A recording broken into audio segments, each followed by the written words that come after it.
throughout government, throughout the country. Matter of fact, probably throughout the world with this economy. Ron, I know that you have some things going on, a new policy in reference to selective enrollment, and I know there's been a lot of information out there. I was at a press conference with you. You were in, at the press conference, there was so much information, I don't know if the average person was able to catch on. Yeah. Do you want to tell us a little bit about the new selective enrollment policy, and maybe tell us a little bit about why we are at this point in regards to that? I'd love to cover both topics. Let's first start with why we're here. You know, for the last 20 plus years, the Chicago public school system has been under a federal consent decree.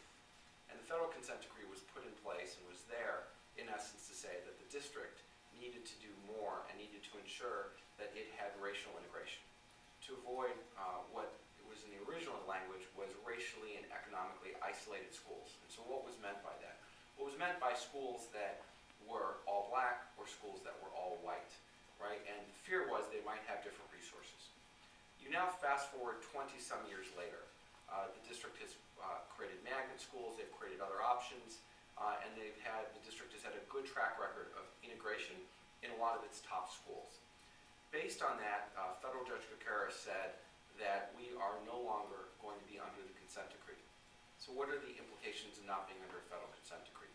What it means for us is that while we were under the consent decree, we were under federal judicial order to explicitly use race, meaning we could take seats in magnet schools, we could take seats in select enrollment schools, and reserve a certain percentage of those seats for African American students, reserve a certain percentage of those seats for Latino students. In the post-consent decree world, based on a 2007 Supreme Court decision, we can no longer explicitly use race as a determinant of admissions. So what did that mean for us as a school district? It meant that we needed to find alternative ways to ensure that we achieved our end goal of being racially integrated, and we didn't move backwards in any way. But we needed to find a way to do it that didn't explicitly use race. So what does all of that mean? What it means was we couldn't reserve X seats for African Americans, X seats for Latinos. So what we did is we went out and we said, what are other school districts doing who are no longer under consent decree and can no longer lawfully use race directly? And we evaluated what all of those school districts are doing. What we ended up was developing a system that is unique to Chicago, but uses best practices from lots of different parts of the world.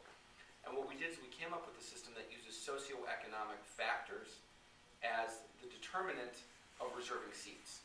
So what does that mean? What it means is we took a look at every census tract across the city of Chicago. And in those census tracts, we took a look at certain data of who lives in those census tracts. We took a look at median family income.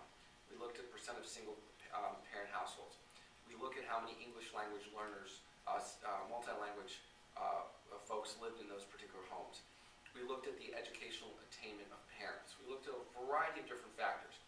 And based on those factors, we said we're going to reserve seats for different folks in different socioeconomic statuses. It turns out when you do that, we believe that you end up with a system that maintains the racial diversity that we've enjoyed over the last 20 years and holds the ground on it. In many cases, we're hopeful that'll even improve integration in the school district. So what does that mean for someone applying to a school, right? So if you're a parent or a student and you want to go to a selective enrollment high school, for example, what does that mean? The way it used to work is you used to apply to multiple schools.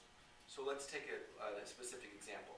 You had a student, and let's say they had the following schools on their list. They had Walter Payton, they had Whitney Young, they had King College Prep, right? Those are three schools that they were considering, which are all selective enrollment schools.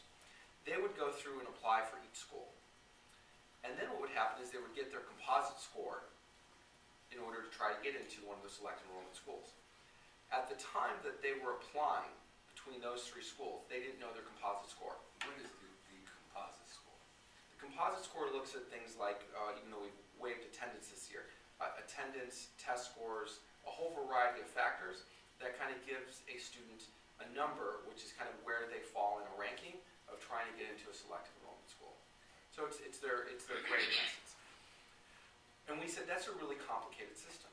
It's complicated for really two reasons. The first reason is you have to apply to multiple schools.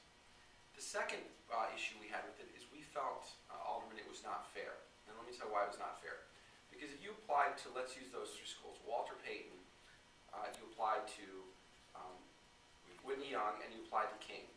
Let's say that you put Walter Payton as your number one choice, okay? And you put Whitney Young as number two. Well, Whitney Young, in general, had the practice of saying, if you don't want us as your number one school, then we may not want you. We don't want you, right? So now think of this as a parent or a student. You don't know the score that you're going to have, yet you have to rank order what schools you want to go to. And so you have to go through this kind of complicated strategic process of saying, well, if I put Whitney Young number one, but my score is not good enough, will then King take me? So we do the composite scores, but there's another test that they have to take also, right? Well, the composite score is the culmination of all those tests into one piece. And so what we've said, Alderman, is we got rid of that whole system. And we're saying you're simply going to rank order from 1 to 9 the schools that you want, right? And then what we're going to do is we're going to take a look at your composite score, and we're going to give you a seat in that school which you can get into based on your test score. So for example, let's say you apply to Whitney Young, and your test score is not high enough to get into Whitney Young. But you put number 2 as Walter Payton, right? Even though you didn't get into number 1, if your test score is high enough for Walter Payton, I'm using this for illustrative purposes, then you'd automatically get into the second school. So it takes all the strategy out of it for parents and for students. They can most honestly just rank order for our 9 selective enrollment high schools, 1 through 9, that school that they're most interested in. But what about this? What about if you apply for Whitney Young first, Yeah. Walter Payton second? And I think Walter Payton probably have a higher, Yeah, potentially. and what if your score is high enough to get in Walter Payton, even though you put Whitney Young first? You get into Whitney Young. So it literally goes by the school that you rank highest that you have the test score to get into. So what we're trying to say is tell us most honestly what you want to go to. And as long as you have the cut score to get into that school, we're going to put you into that school. Because I can tell you, we have scenarios all the time where I talk to students in our selective enrollment schools where, you know, the window is so close and they're all such wonderful schools, is whether it's North Side, whether it's Walter Payton, whether it's Whitney Young, whatever school it might be, right? We're very excited about Westinghouse on the west side now. You've got Brooks on the south side. These are all good schools. Is parents and students can honestly just give us your rank order, and we'll put you into the highest best school that you get into. Complicating the system a little bit, but equally necessary, is ensuring that we have a system that doesn't lose the racial integrity of these schools today, meaning they're diverse. So what we're doing is we're taking a certain portion of the seats for these schools, and we're reserving them. And we're reserving them based on socioeconomic status, so that we ensure that we end up with the same, we hope, racial diversity as we've had in years past.